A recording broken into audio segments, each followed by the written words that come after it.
এই আব্দুর রহমান দেখ, এটা আমার বাড়ি, পুরো 1 কোটি টাকা দিয়ে বানাইছি। আমি তোকে বলছিলাম না বড় হয়ে অনেক টাকার মালিক হব। এখন দেখ আমি কত বড় লোক।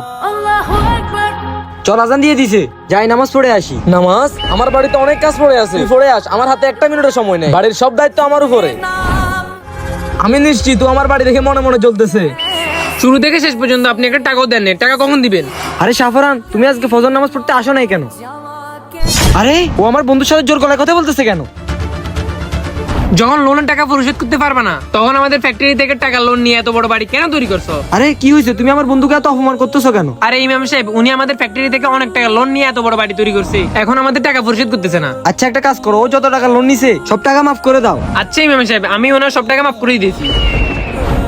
আরে তুমি ইমাম সাহেবের কথা শুনে আমার সব টাকা মাফ করে দিলে, কিন্তু কেন? মনে হয় আপনি জানেন না, উনি মসজিদের ইমামের পাশাপাশি আমাদের ফ্যাক্টরির মালিকও। কি? আমি আর মনে করছি আমার বাড়ি গাড়ি দেখে চলতেছে। ভিডিও ভালো লাগলে একটা লাইক দিন।